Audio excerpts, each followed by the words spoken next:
Hi, my name is Dana Stone. I use the pronouns she, her. I currently live in Atlanta, Georgia, and the land that I occupy when I looked up on the map is Muskogee. I never knew that. I'm really interested now to kind of dig a little deeper and do some research. I'm from Atlanta, was raised here. I'm currently raising my 5 kids in Atlanta. Did a lot of history in high school, but not so much on like the indigenous land, just more like the history of Georgia and famous people that were from here or lived here. So I definitely want to look more into the Muskogee land and map, but that is what it said I occupied. Sorry, I'm also looking at what questions we need to answer. Note the strength discovered in your assessment and identify the area of social work you feel is best fit for you based on these strengths.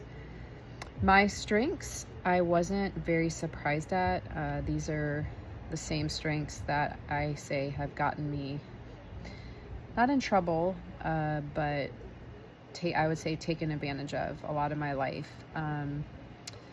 My 5 strengths were kindness and generosity, love of learning, honesty, integrity, authenticity, genuineness, bravery, valor, persistence, industry, diligence, and perseverance. These align perfectly with how I view myself.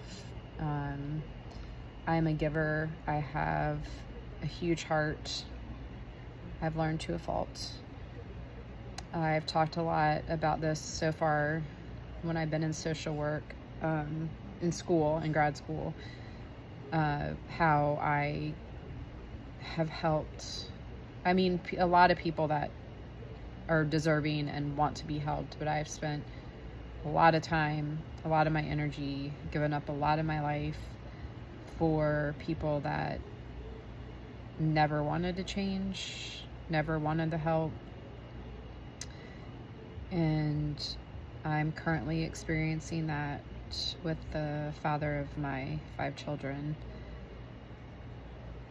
Someone that, I thought I could help and nurse back to life, and he never wanted the help. And it's been a blow, a big lesson, realizing that I cannot change people. I no longer want to change everybody. I don't want to change anybody. I want to really help people that deserve help. And I do a lot of that already. I am a teacher, a first grade teacher. The last few years prior, I was a special ed teacher. My heart is with the one-on-one small groups.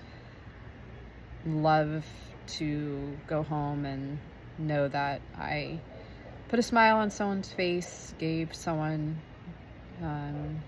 30 minutes of peace during, the hectic days at school. When that carries over to friends, family, I just always am thinking about ways to make sure other people are okay.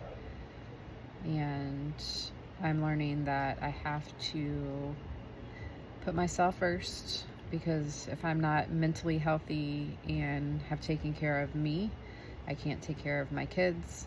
I cannot give them the life that they deserve.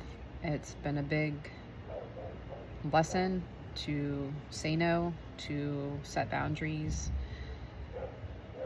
Doesn't feel natural for me, but it's definitely needed. And I remember years ago being an undergrad, and I took one social work class, and my teacher pulled me aside and said, "Dana, You are the brightest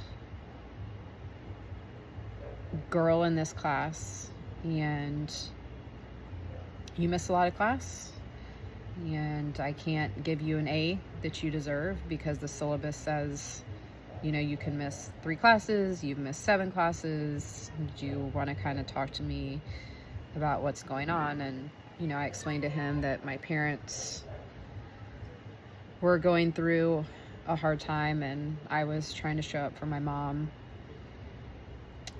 And my boyfriend at the time was not in school, and I spent a lot of time at the restaurant that he worked at late at night with friends, and, you know, just prioritized other people, worrying about my mom and what that it was doing to my sisters. And I didn't put myself first. And he said, Dana, no one will ever love you and take care of you better than you can love and take care of yourself. It took me about 20 years to take that advice and really understand what he meant. That he said, you just do. You do for other people, and look what it's done. You're suffering with a grade because you're taking on everybody else, and that's amazing, but you have to put yourself first. And I'll never forget him. And it was such a simple but profound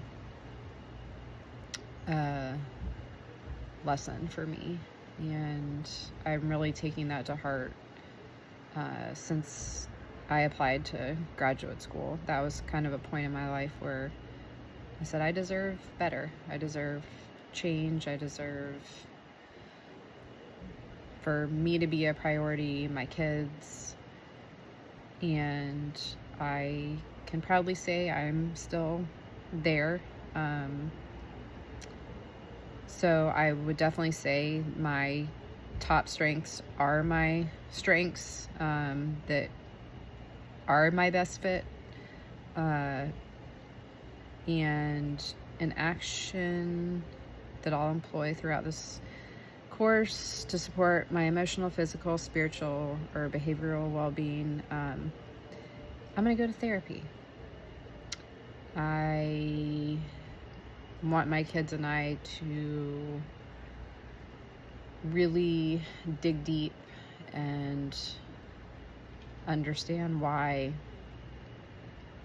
what's happened has happened with their father, and that it's not their fault. Excuse me, even his fault. I'm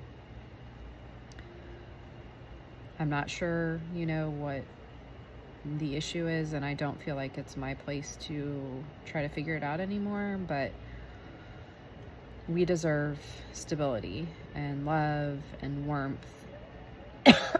And